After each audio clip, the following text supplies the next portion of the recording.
Hi guys, Ramon Goose here, and in this video we're going to be looking at the iconic guitar players of the Gibson Firebird. The first player we're going to look at is Eddie "Chank" Willis. Born in Grenada, Mississippi in 1936, Eddie learned to play guitar in the styles of Chet Atkins, Albert King and Wes Montgomery. After finishing school, he moved to Detroit to become part of the city's bustling music scene.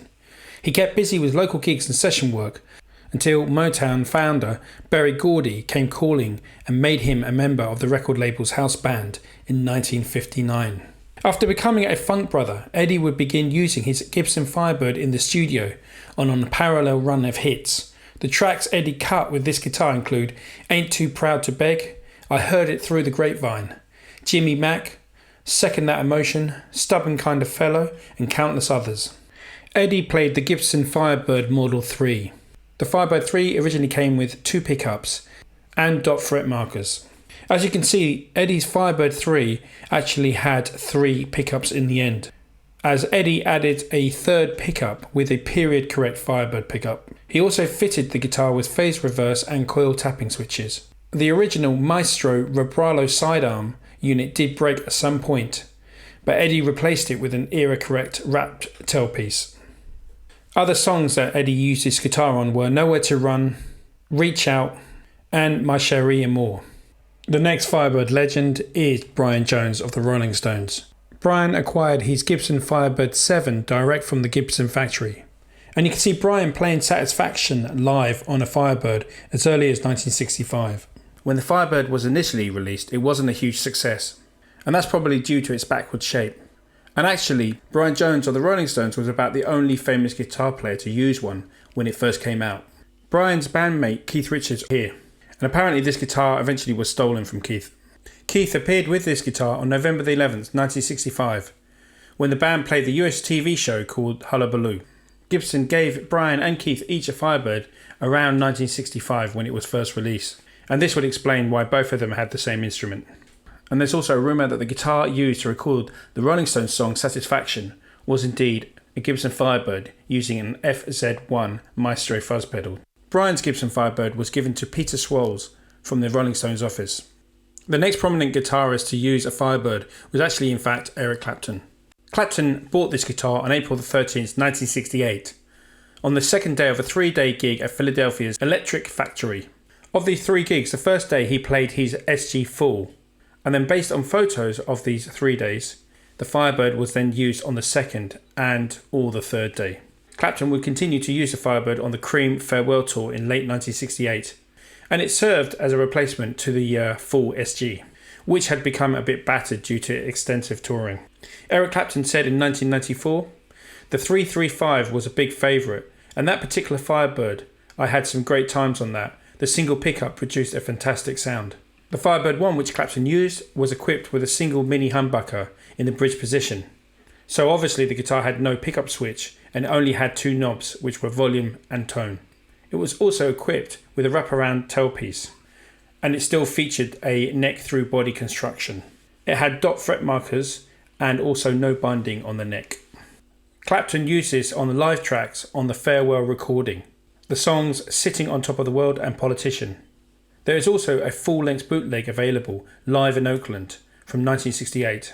You can also see it featured on the live 1968 farewell tour at the Royal Albert Hall on the song White Room. And of course Clapton used a Firebird for a super show in 1969. And now to the most famous user of the Firebird. It is of course Johnny Winter. Johnny came to the forefront of electric blues in 1969 with the release of his major label debut, Johnny Winter. He performed the album's stunning guitar work using a 1966 Fender Mustang, but the following year, in 1970, he adopted what would become his main guitar for many years, a 1963 Gibson Firebird 5 that he purchased from St. Louis. Johnny says, "I was initially attracted to the Firebird because I liked the way it looked. When I played it, I discovered I liked the way it sounded too. The Firebird is the best of all worlds. It feels like a Gibson, but it sounds closer to a Fender than most other Gibsons. I was never a big fan of humbucking pickups, but the mini humbuckers on the Firebird have more bite and treble. It seems to me that early on Johnny would use the Firebird in both open E tuning and also standard tuning. But later on in his career he would reserve the Firebird for only open E slide tunes. Johnny was known for playing the Firebird 5, which came with a rosewood board, block markers and 2 mini humbucking pickups. And Johnny's 1963 Sunburst Firebird is the one that's most recognisable with him. It was also played by Johnny on the Muddy Water Grammy award-winning albums, which he also produced. And of course it was used for most of Johnny Winter's own recordings and many of his slide guitar tunes, right up until his death. You can see Johnny playing this guitar on the David Letterman show in 2012. Another guitar synonymous with Johnny is his 1964 Gibson Firebird 5. The Polaris White Firebird is considered by many to be the holy grail of all rock guitars. The guitar is pictured on the cover of Winter's historic Captured Live album and countless other photographs. And as you can see from the photos here, there was once a tailpiece which has been removed by Johnny. He used this guitar for countless live appearances. And this is Johnny's 1965 Gibson Firebird 5 in Inverness Green. Johnny played this guitar live for many years at some of his largest shows. Again, the vibrato tailpiece, which was standard on the Firebird 5, has been removed by Johnny as he preferred the sound of the guitar without them. This particular guitar features an inlay of an eagle and cloud with an emerging lightning bolt on the front of the body. Our next iconic Firebird player is Lynyrd Skynyrd's Allen Collins. The Gibson Firebird was Allen's choice of guitar from the late 1960s until he switched to a Gibson Explorer purchased from Eric Clapton in 1976. Through Allen's career, he used a total of 4 different 1964 Firebirds over this period. His first Firebird was a Firebird 1 and it was extensively modified. He also had 2 Firebird 3s acquired around 1974 and 1975. And at the end of Lynyrd Skynyrd's Boston show on 7th of April 1976, Collins destroyed the 3rd Firebird, throwing the pieces into the audience.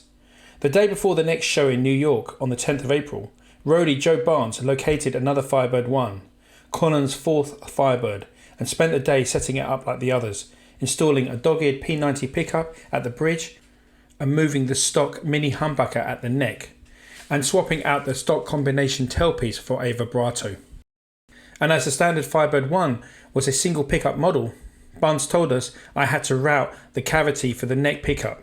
However, the wiring channels for the switch and the second pickup were routed at the factory and concealed under the pickguard. Apparently Ronnie Van Zant was the one that kicked it into the audience, but Allen wanted it back, so he had to get another roadie to dive back into the crowd, and finally they retrieved the guitar. However, it did have a broken neck and ultimately was put to rest and was never used by Allen himself again. And here is a photo of the guitar itself, where you can see that the guitar's been put back together. And this guitar was almost thrown away in 1990 when Allen died. So it's great to see that this guitar is still around. Our next iconic Firebird player is of course Phil Manzanera, guitar extraordinaire for Roxy Music. Phil found his Firebird in the back pages of the Melody Maker.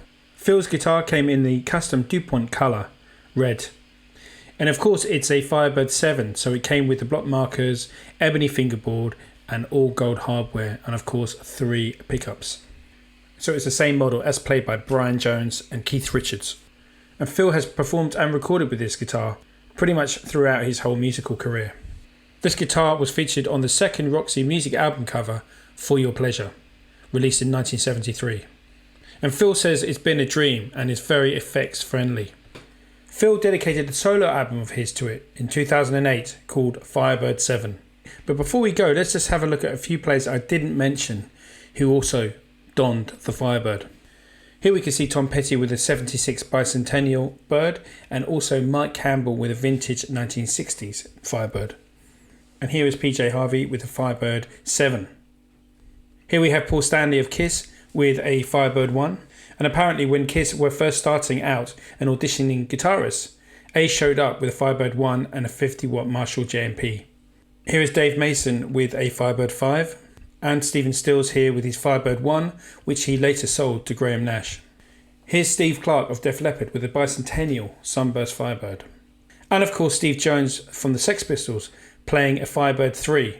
Okay guys, that's it from me. If you know of any Firebird players that you love that I haven't mentioned, please mention them in the comments.